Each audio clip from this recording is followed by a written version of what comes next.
안녕하세요, 여러분. 오늘도 저와 함께 해주셔서 감사합니다.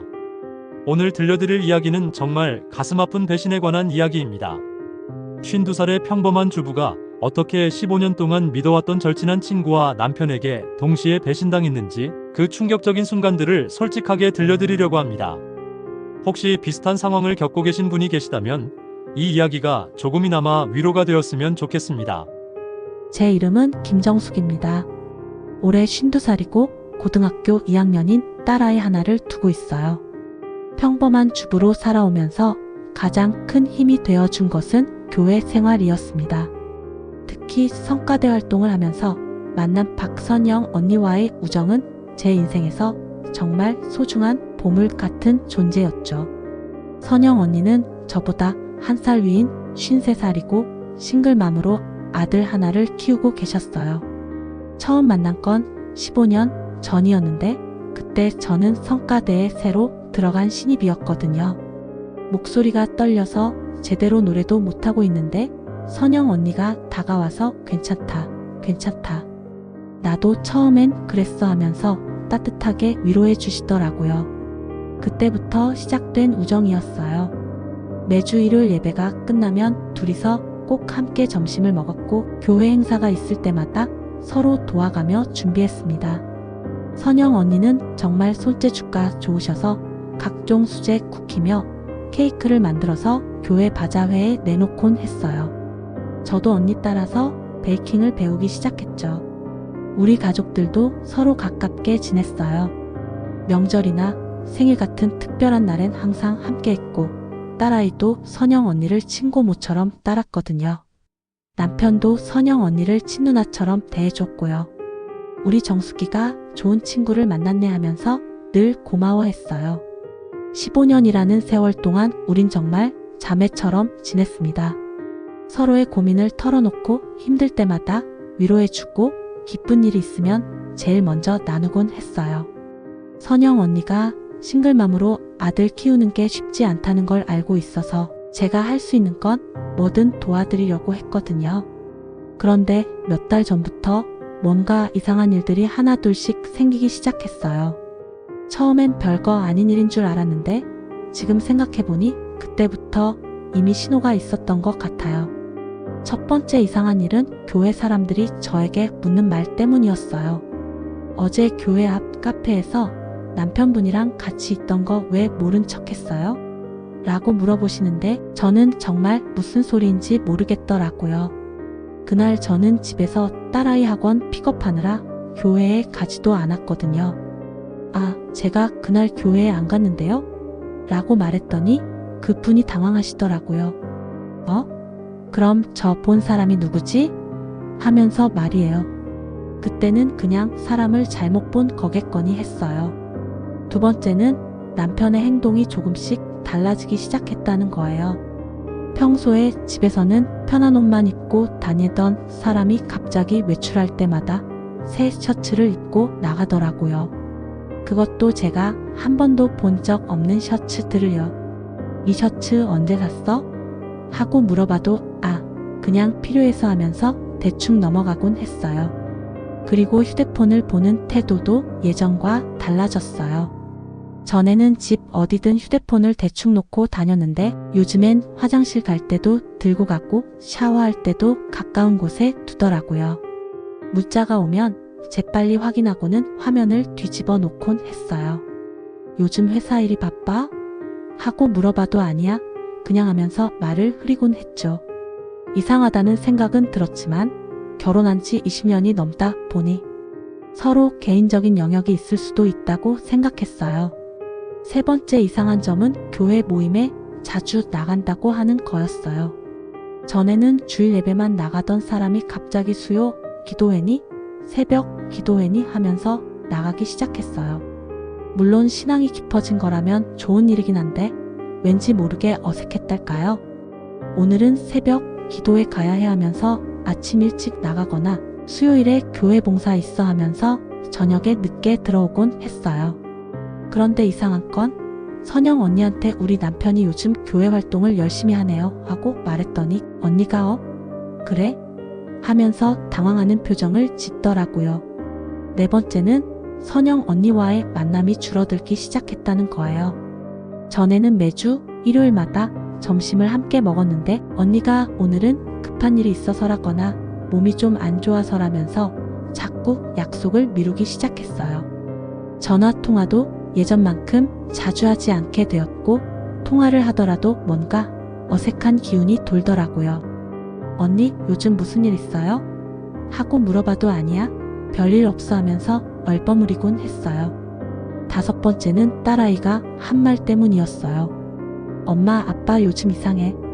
전에는 집에 있을 때 편하게 있었는데 요즘은 자꾸 씻고 나가고 그래라고 하더라고요. 아이 눈에도 뭔가 이상하다는 게 보였던 거죠. 이런 일들이 계속 쌓이다 보니 저도 모르게 의심이 들기 시작했어요. 혹시 남편이 다른 여자라도 있는 건 아닐까 하는 생각이 머릿속을 맴돌았죠. 하지만 20년을 함께 살아온 남편을 의심한다는 게 쉬운 일은 아니었어요. 그래도 마음 한편으로는 설마 우리 남편이 그럴 사람이야? 하는 생각도 있었거든요. 평소에 술도 안 마시고 담배도 안 피우고 집안일도 도와주고 딸아이한테도 다정한 아빠였으니까요. 결정적인 순간은 지난주 토요일이었어요. 그날도 남편은 교회 남성 모임이 있어 하면서 나갔고 저는 집에서 청소를 하고 있었어요. 그런데 선영 언니가 지난주에 감기에 걸렸다고 해서 제가 수제 쿠키를 만들어서 가져다 드리기로 했거든요. 언니가 좋아하시는 초콜릿칩 쿠키를 정성껏 만들어서 예쁜 포장지에 싸서 들고 언니 집으로 갔어요. 언니 집은 우리 집에서 차로 15분 정도 거리에 있는 아파트예요. 많이 가본 곳이라 길도 잘 알고 있었죠. 언니 집 현관 앞에 도착해서 벨을 누르려는데 현관문 앞에 놓인 신발들이 눈에 들어왔어요. 언니 신발, 언니 아들 신발, 그리고 남자 운동화 한 켤레가 더 있더라고요. 처음에는 언니 아들 친구가 놀러 온 건가? 했는데 그 운동화를 자세히 보니까 정말 깜짝 놀랐어요.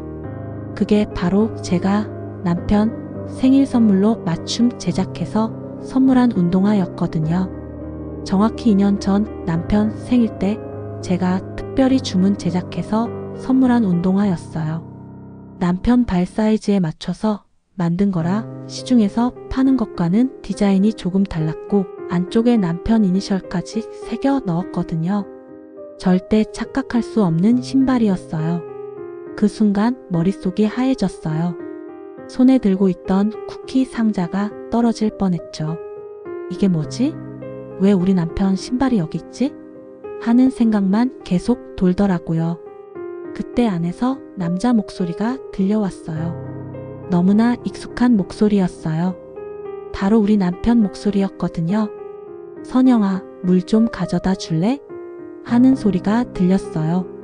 그 순간 정말 세상이 무너지는 것 같았어요. 15년 동안 가장 믿었던 친구와 20년을 함께 산 남편이 제 뒤에서 이런 일을 하고 있었다는 게 믿어지지 않았어요. 다리에 힘이 빠져서 현관문에 기대섰는데 안에서 또 소리가 들렸어요. 이번에는 선영 언니 목소리였어요. 여보, 정수기한테는 언제 말할 거야? 라고 하더라고요. 그러자 남편이 조금만 더 기다려. 딸아이 대학 들어가면 그때 말하자라고 대답했어요. 더 이상 들을 수가 없었어요. 벨을 누르지도 못하고 그냥 돌아서서 집으로 왔어요. 차를 운전하면서 계속 눈물이 나더라고요. 집에 도착해서도 한참 동안 차 안에서 울었어요. 집에 들어가서도 정신이 없었어요. 남편이 언제 들어올지 모르니까 일단 평소와 다름없이 행동해야겠다고 생각했는데 손이 떨려서 아무것도 제대로 할 수가 없었어요. 저녁 7시쯤 남편이 들어왔어요. 교회 모임 어떠셨어요? 하고 물어봤더니 응, 좋았어. 고생 많았다면서 대답하더라고요. 그 순간 정말 화가 치밀어 올랐지만 딸아이 앞에서 그러고 싶지는 않았어요. 그날 밤 남편이 씻는 동안 휴대폰을 몰래 확인해 봤어요. 평소 같으면 절대 하지 않을 일인데 그날은 정말 확인하고 싶었거든요. 다행히 비밀번호를 알고 있어서 열어볼 수 있었어요.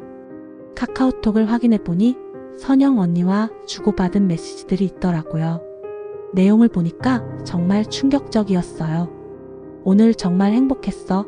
당신과 함께 있으면 모든 걸 잊을 수 있어. 정숙이한테 미안하지만 이제 돌아갈 수 없을 것 같아. 이런 내용들이었어요. 더 이상 볼 수가 없어서 휴대폰을 원래 자리에 두고 침실로 갔어요. 남편이 씻고 나와서 옆에 누웠지만 저는 등을 돌리고 누워 있었어요. 온몸이 떨리더라고요. 다음날 일요일 교회에 가야 하는 날이었어요. 평소 같으면 선영 언니와 함께 예배를 드리고 점심을 먹었을 텐데 그날은 정말 어떻게 해야 할지 모르겠더라고요. 결국 교회에는 가지 않았어요. 남편한테는 몸이 아프다고 핑계를 댔고 딸아이만 교회에 보냈어요. 남편도 그럼 나도 집에 있을까? 하고 물어봤지만 아니에요. 가세요. 혼자 있고 싶어요 라고 했어요. 남편이 교회에 간 사이 정말 많은 생각을 했어요. 이 상황을 딸아이한테 어떻게 말해야 할지, 앞으로 어떻게 살아가야 할지, 선영 언니와는 어떻게 해야 할지. 가장 힘든 건 배신감이었어요. 15년 동안 가족처럼 지낸 사람이 제 등 뒤에서 이런 일을 하고 있었다는 게 정말 받아들이기 어려웠거든요. 남편도 마찬가지고요. 어떻게 20년을 함께 살아온 아내를 속이면서 이런 일을 할 수 있었을까 싶었어요. 그리고 제 자신에게도 화가 났어요. 이렇게 큰일이 제 코앞에서 벌어지고 있었는데 왜 몰랐을까? 왜 이렇게 둔감했을까 하는 생각이 들더라고요. 월요일에 선영 언니한테서 전화가 왔어요. 정수가 어제 교회에 왜 안 나왔어? 몸이 안 좋다고 들었는데 괜찮아? 하고 물어보시더라고요. 그 목소리를 들으니까 더 화가 났어요.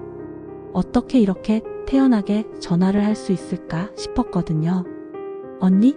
저 토요일에 언니 집에 쿠키 가져다 드리려고 갔었어요 라고 말했더니 전화 넘어가 조용해졌어요. 현관에서 본 신발들, 그게 뭐죠? 하고 물어봤더니 한참 있다가 정수가 미안해라는 말만 하시더라고요. 그 순간 정말 모든 게 끝났구나 싶었어요. 15년 우정도, 20년 결혼 생활도 제가 믿고 있던 모든 것들이 한순간에 무너져 내리는 느낌이었어요. 언니 언제부터였어요? 하고 물어봤더니 6개월 전부터라고 하시더라고요. 남편이 교회 봉사활동 때문에 언니한테 도움을 요청하면서 시작됐다고 했어요. 처음엔 그냥 도움을 주고받는 사이였는데 점점 가까워졌다고 하더라고요. 그럼 지금까지 저한테 거짓말을 한 거네요? 라고 물어봤더니 정수가 정말 미안해. 나도 어떻게 된 건지 모르겠어. 그냥 이렇게 됐어 라고 하시더라고요. 그 말을 듣고 있으니까 피가 온몸에서 빠져나가는 느낌이 들어요. 그냥 이렇게 됐다는 게 무슨 말인가요? 둘 다 성인이고 상황을 알고 있었으면서 선택을 한 거잖아요. 그런데 마치 어쩔 수 없었던 일인 것처럼 말하니까 정말 기가 막혔어요. 언니, 저한테 15년 동안 뭐였어요? 이용만 한 거예요? 라고 물어봤더니 아니야, 정수가. 너는 정말 소중한 친구야. 그런데? 라고 말하다가 말을 멈추시더라고요. 더 이상 들을 수가 없어서 전화를 끊었어요. 그리고 남편한테도 따져 물어야겠다고 생각했어요. 그날 저녁 남편이 회사에서 돌아왔을 때 딸아이를 학원에 보내고 둘이서 대화를 했어요. 여보, 할 말이 있어요? 라고 했더니 남편이 긴장하는 모습이 보였어요. 선영 언니 집에서 당신 신발 봤어요? 라고 말했더니 남편 얼굴이 하얘지더라고요.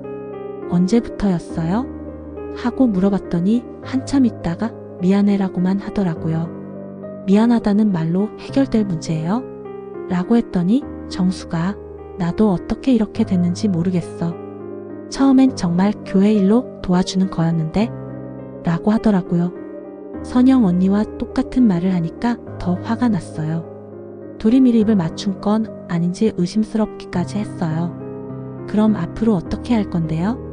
라고 물어봤더니 남편이 이제 정리하려고 했어. 딸아이 대학 가면 우리도 정리하자고 생각했어 라고 하더라고요.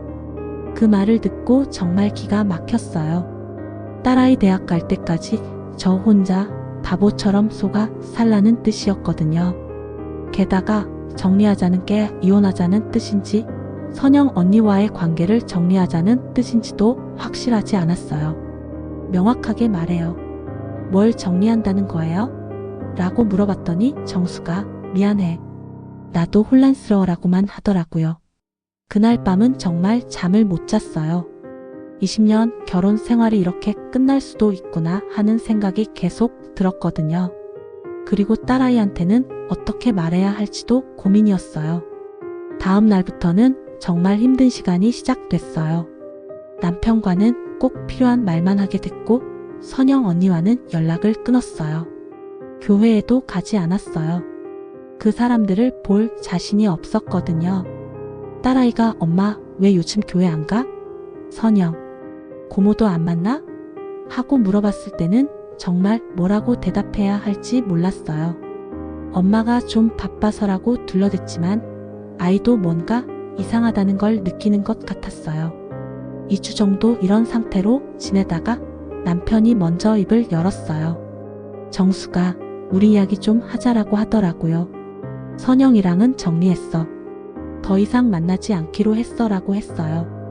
그리고 미안해. 정말 미안해. 다시 예전으로 돌아갈 수는 없을까? 라고 물어보더라고요. 솔직히 말하면 그때 마음이 조금 흔들렸어요. 20년이라는 시간이 있고 딸아이도 있고 그동안 쌓아온 것들이 있으니까요. 하지만 한편으로는 이제 와서 미안하다고 하면 모든 게 해결되나? 하는 생각도 들었어요. 당신은 6개월 동안 저를 속였잖아요. 그리고 선영 언니는 15년 동안 제가 믿었던 친구였고요. 어떻게 그런 일을 할 수 있었어요? 라고 물어봤어요. 남편이 처음엔 정말 그럴 생각이 없었어. 그런데 선영이가 혼자 아들 키우면서 힘들어하는 모습을 보니까 도와주고 싶었고 그러다 보니까 점점 가까워진 거야 라고 하더라고요. 그럼 저는 뭐예요?